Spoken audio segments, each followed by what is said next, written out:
अस्सलाम वालेकुम जी। वालेकुम सलाम। बॉस जी, एक पनीरी काश्त करने तो बाद ਉਹਨੂੰ ਪਹਿਲਾਂ ਪਾਣੀ ਕੇ ਲਾਉਣ ਦਾ ਕੀ ਤਰੀਕਾ ਹੈ? ਵੈਰੀ ਗੁੱਡ, ਬੜਾ ਅਹਿਮ ਸਵਾਲ ਹੈ। ਪਨੀਰੀ ਕਾਸ਼ਤ ਕਰਨ ਤੋਂ ਬਾਅਦ ਜਿਹੜਾ ਪਹਿਲਾ ਪਾਣੀ ਉਹ ਕਿਵੇਂ ਲਾਣਾ ਹੈ, ਉਹਦਾ ਤਰੀਕਾਕਾਰ ਕੀ ਹੋਣਾ ਚਾਹੀਦਾ ਹੈ, ਉਹ ਕਿੰਨੇ ਘੰਟਿਆਂ ਲਈ ਲਾਣਾ ਹੈ, ਔਰ ਉਹਦਾ ਅਗਰ ਗਲਤ ਤਰੀਕੇ ਨਾਲ ਲੱਗੇ ਤਾਂ ਉਹਦਾ ਨੁਕਸਾਨ ਕੀ ਹੁੰਦਾ ਹੈ, ਔਰ ਅਗਰ ਸਹੀ ਤਰੀਕੇ ਨਾਲ ਲੱਗੇ ਤਾਂ ਉਹਦਾ ਫਾਇਦਾ ਕੀ ਹੁੰਦਾ ਹੈ। ਇਹ ਸਾਰੀਆਂ ਚੀਜ਼ਾਂ ਤੁਸੀਂ ਇਸ ਵੀਡੀਓ 'ਚ ਸਿੱਖੋਗੇ। ਸਭ ਤੋਂ ਪਹਿਲੇ ਕੈਮਰਾਮੈਨ ਤੁਹਾਨੂੰ ਦਿਖਾਉਂਦੇ ਨੇ ਆਲੀ ਰੂੜੀ ਵਗੈਰਾ ਖਿਲਾਰ ਦਿੱਤੀ ਗਈ ਹੈ ਬੀਜ ਦੇ ਉੱਤੇ ਛਟਾ ਦੇ ਕੇ। ਤੁਸੀਂ ਦੇਖੋ ਤਕਰੀਬਨ ਇੱਕ ਕਨਾਲ ਤੋਂ 2 ਮਰਲੇ ਉੱਪਰ ਜਗ੍ਹਾ ਹੈ, ਉਹਨੂੰ ਸਿਰਫ ਇੰਨਾ ਕੁ ਪਾਣੀ ਛੱਡਿਆ ਜਿੰਨਾ ਕੁ ਆਮ ਤੁਹਾਡੇ ਘਰ ਵਾਲੇ ਪੰਪ ਦਾ ਹੁੰਦਾ ਹੈ। ਇੰਨਾ ਕੁ ਪਾਣੀ ਛੱਡਿਆ, ਇੰਨਾ ਕੁ ਪਾਣੀ ਇਹਦੇ 'ਚ ਚੱਲਦਾ ਰਹੇਗਾ, ਇੰਨਾ ਕੁ ਪਾਣੀ ਚੱਲਦਾ ਰਹੇਗਾ, ਇਹ ਭਰਦਾ ਰਹੇਗਾ 2 3 4 ਘੰਟਿਆਂ ਦੇ ਵਿੱਚ। ਇਹ ਜਦੋਂ ਫੁੱਲ ਜਿਹੜਾ ਨਾ ਇਹ ਪਾਣੀ ਸਮਝ ਲਓ ਕਿ ਪੂਰਾ ਵਟਾਂ ਤੱਕ ਭਰ ਜਾਏਗਾ। ਇਸ ਸਾਈਡ ਤੋਂ ਤਾਂ ਖੈਰ ਵਟਾਂ ਬਹੁਤ ਉੱਚੀਆਂ ਨੇ, ਲੇਕਿਨ ਯਾਨੀ ਕਮ ਅਜ਼ ਕਮ ਕੋਈ 4 4 5 5 ਇੰਚ ਪਾਣੀ ਖੜਾ ਹੋ ਜਾਏਗਾ ਨਾ, ਤੇ ਉਸ ਟਾਈਮ ਅਸੀਂ ਪਾਣੀ ਬੰਦ ਕਰਾਂਗੇ ਤਾਂ ਕਿ ਅਸੀਂ 24 ਘੰਟੇ ਪਾਣੀ ਖੜਾ ਕਰ ਸਕੀਏ।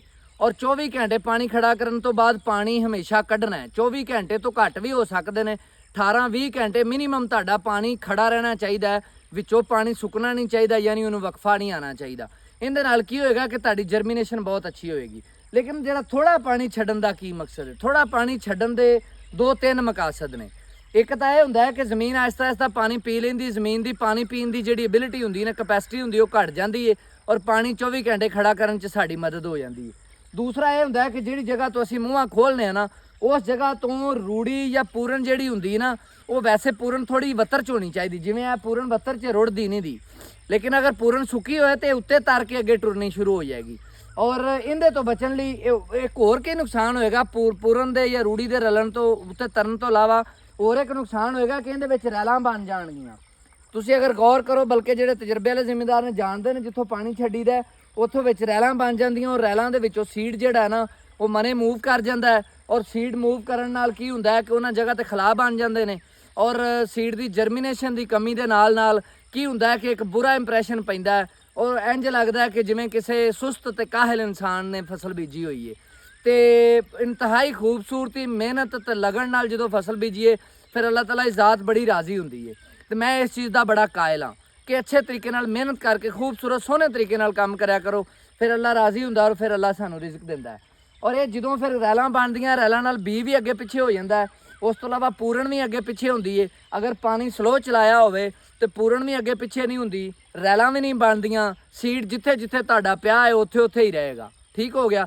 ਔਰ ਉਸ ਤੋਂ ਇਲਾਵਾ ਤੁਹਾਡੀ ਪੂਰਨ ਜਿੱਥੇ ਜਿੱਥੇ ਪਈ ਹੈ ਉੱਥੇ ਉੱਥੇ ਸੀਡ ਨੂੰ ਕਵਰ ਕੀਤੀ ਰੱਖੇਗੀ। ਔਰ ਅਗਰ ਤੁਸੀਂ ਜ਼ਿਆਦਾ ਪਾਣੀ ਇੱਕੋ ਦਮ ਛੱਡ ਦਿਓਗੇ, ਉਹਦੀ ਵਜ੍ਹਾ ਤੋਂ ਕੀ ਹੋਵੇਗਾ, ਉਹਦੀ ਵਜ੍ਹਾ ਤੋਂ ਪੂਰਨ ਮਨੇ ਹਟ ਜਾਏਗੀ, ਔਰ ਮਨੇ ਹਟਣ ਦੀ ਵਜ੍ਹਾ ਤੋਂ ਜੇ ਕੋਈ ਬੀਜ ਨਹੀਂ ਵੀ ਰੁੜਿਆ ਤੇ ਬੀਜ ਹੀਟ ਦੀ ਸਟ੍ਰੈਸ 'ਚ ਆ ਜਾਏਗਾ। ਉਹ ਹੀਟ ਦੀ ਸਟ੍ਰੈਸ ਦੇ ਵਿੱਚ ਉਹ ਜਰਮੀਨੇਟ ਨਹੀਂ ਕਰ ਸਕੇਗਾ, ਉਹ ਡਰਾਈ ਅਪ ਹੋ ਜਾਏਗਾ। ਜਰਮੀਨੇਟ ਕਰਨ ਤੋਂ ਪਹਿਲੇ ਡਰਾਈ ਅਪ ਹੋ ਜਾਏਗਾ, ਔਰ ਉਹ ਫਿਰ ਜਰਮੀਨੇਸ਼ਨ ਤੁਹਾਡੀ 100% ਨਹੀਂ ਆਵੇਗੀ। ਔਰ ਇਹ ਬੜਾ ਵੱਡਾ ਮਸਲਾ ਹੈ। ਹੁਣ ਇਹ ਕਿਆਰੀ ਜ਼ਰਾ ਘੁਮਾ ਕੇ ਦਿਖਾ ਬੇਟਾ, ਇਹ ਕਿਆਰੀ ਜ਼ਰਾ ਘੁੰਮ ਕੇ ਦੇਖ ਲਓ। ਤਕਰੀਬਨ 1 ਕਨਾਲ ਦੇ ਕਰੀਬ ਕਿਆਰੀ ਹੈ। ਇਹਦੇ 'ਚ 2 ਤੋਂ 3 ਘੰਟੇ ਜਾਂ 4 ਘੰਟੇ ਪਾਣੀ ਪਏਗਾ। ਤਕਰੀਬਨ 7 ਵੱਜ ਗਏ ਨੇ। 7 ਵਜਣ ਤੋਂ ਬਾਅਦ 10 ਵਜੇ, 10:30 ਵਜੇ, 11 ਵਜੇ ਇਹਨੂੰ ਫੇਰਾ ਮਾਰ ਕੇ ਜਦੋਂ ਪਾਣੀ ਬਿਲਕੁਲ ਜਿਹੜਾ ਨਾ ਭਰ ਜਾਏਗਾ, 5-5 6-6 ਇੰਚ ਪਾਣੀ ਖੜਾ ਹੋ ਜਾਏਗਾ, ਉਸ ਟਾਈਮ ਅਸੀਂ ਆਵਾਂਗੇ, ਇਹਨੂੰ ਬੰਦ ਕਰਕੇ ਪਾਣੀ ਨੂੰ ਚਲੇ ਜਾਵਾਂਗੇ। ਔਰ ਨੈਕਸਟ ਡੇ ਮਾਰਨਿੰਗ ਦੇ ਵਿੱਚ ਫਸਟ ਟਾਈਮ ਇੱਥੇ ਚੱਕਰ ਮਾਰਾਂਗੇ ਕਿ ਹੋ ਸਕਦਾ ਕਿ ਕਿਸੇ ਟਾਈਮ ਜ਼ਮੀਨ ਜਿਹੜੀ ਨਾ ਉਹ ਪਿਆਸੀ ਹੁੰਦੀ ਔਰ ਪਾਣੀ ਜ਼ਿਆਦਾ ਪੀ ਜਾਵੇ, ਤੇ ਫਿਰ ਜਿਹੜਾ ਨਾ ਵਿੱਚ ਵਕਫਾ ਆ ਜਾਏਗਾ ਸਾਡਾ। ਉਹ ਪਾਣੀ ਜਿਹੜਾ ਨਾ 20 ਤੋਂ 24 ਘੰਟੇ ਜਾਂ 18 ਤੋਂ 24 ਘੰਟੇ ਪਾਣੀ ਖੜਾ ਨਹੀਂ ਹੋ ਸਕੇਗਾ। ਤੇ ਅਗਰ ਪਾਣੀ ਖੜਾ ਹੋਇਆ ਤੇ ਅਸੀਂ ਉਹਨੂੰ ਖੜਾ ਰਹਿਣ ਦਿਆਂਗੇ। ਜਿਸ ਟਾਈਮ ਸਾਡੇ 18-20 ਘੰਟੇ ਜਾਂ 22 ਘੰਟੇ ਹੋ ਜਾਣਗੇ, ਅਸੀਂ ਉਸ ਟਾਈਮ ਜਿਹੜਾ ਐਕਸਟਰਾ ਪਾਣੀ ਹੋਵੇਗਾ ਉਹ ਕੱਢ ਦਿਆਂਗੇ, ਔਰ ਉਸ ਟਾਈਮ ਇਹਨੂੰ ਡਰਾਈ ਹੋਣ ਦਿਆਂਗੇ, ਖੁਸ਼ਕ ਹੋਣ ਦਿਆਂਗੇ।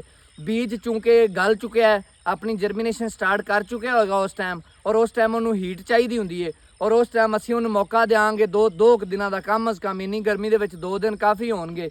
ਉਹ 2 ਦਿਨਾਂ ਦੇ ਵਿੱਚ ਜਿਹੜੀ ਜਰਮੀਨੇਸ਼ਨ ਹੋਣੀ ਹੋਏਗੀ ਹੋ ਜਾਏਗੀ। ਔਰ ਉਸ ਤੋਂ ਬਾਅਦ ਜਿਹੜਾ ਕੋਈ ਸੀਡ ਰਹਿ ਗਿਆ, ਮਹਿਸੂਸ ਹੋਇਆ ਜਰਮੀਨੇਟ ਨਹੀਂ ਕਰ ਰਿਹਾ, ਅਸੀਂ ਕੀ ਕਰਾਂਗੇ, ਦੁਬਾਰਾ ਫੇਰ ਜਿਹੜਾ ਨਾ ਪਾਣੀ ਲਾਵਾਂਗੇ, ਔਰ ਪਾਣੀ ਲਾਉਣ ਤੋਂ ਬਾਅਦ ਫੌਰਨ ਪਾਣੀ ਬਾਹਰ ਕੱਢ ਦਿਆਂਗੇ। ਉਹਦੇ ਵਿੱਚ ਇਹ ਹੋਏਗਾ ਕਿ ਜਿਹੜਾ ਸੀਡ ਹਲਕੀ ਫੁਲਕੀ ਨਮੀ ਦੀ ਕਮੀ ਦੀ ਵਜ੍ਹਾ ਤੋਂ ਜਰਮੀਨੇਟ ਨਹੀਂ ਹੋਇਆ, ਉਹ ਵੀ ਜਰਮੀਨੇਟ ਕਰ ਜਾਏਗਾ, ਔਰ ਜਿਹੜੇ ਸੀਡ ਜਰਮੀਨੇਟ ਕਰ ਲਿਆ ਉਹ ਵੀ ਗਰੋ ਕਰ ਜਾਣਗੇ।